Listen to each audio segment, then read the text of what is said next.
এদিকে ঢাকার বাইরেও সারা দেশে জুলাই অভ্যুত্থানের বছরপূর্তিতে ছিল নানা আয়োজন। শ্রদ্ধার ফুলে ফুলে ছেয়ে যায় শহীদদের সমাধি ও স্মৃতিস্তম্ভ। সবারই প্রত্যাশা আগামীর বাংলাদেশ হবে বৈষম্যহীন ও দুর্নীতিমুক্ত।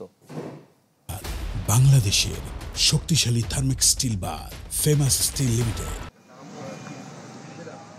প্রায় ১৬ বছর এক ফ্যাসিবাদী অধ্যায়ের জবনিকা টেনে ইতিহাসে লেখা হয় ২৪-এর ৩৬ জুলাই।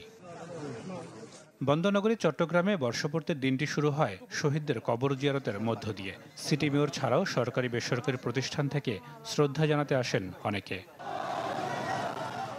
জামায়াতে ইসলামী ও ইসলামী আন্দোলন বাংলাদেশ বের করে বিজয় র্যালি। একই কর্মসূচি ছিল ছাত্র শিবির, হেফাজতে ইসলাম সহ কয়েকটি সংগঠনের।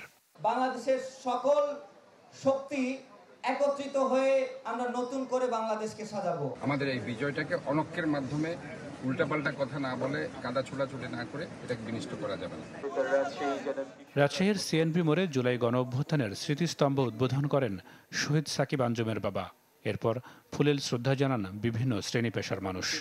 ছেলেরা যে জন্য বৈষম্যহীন বাংলাদেশের জন্য যে জন্য জীবন দিয়েছে, দেশটা যেন সেভাবেই পরিচালিত হয়। আমাদের আশা খুব শীঘ্রই আমরা এই দুর্নীতিমুক্ত একটা দেশ গড়ে তুলব ইনশাআল্লাহ।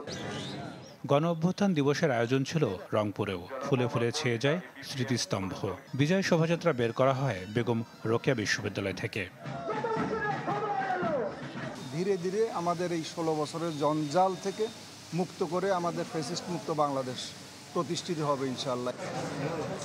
জুলাই শহীদদের স্মরণে দেয়ালচিত্র ও সবুজায়ন কর্মসূচির উদ্বোধন হয় বরিশালে।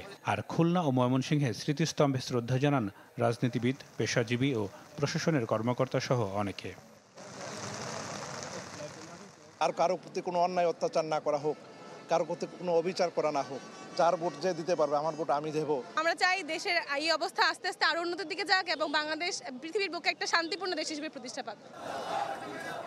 এছাড়া সিলেট, যশোর, গোপালগঞ্জ সহ দেশের বিভিন্ন জায়গায় বিজয় মিছিল ও সমাবেশ করেছে বিএনপি, জামায়াতে ইসলামী সহ অন্য রাজনৈতিক দলগুলো।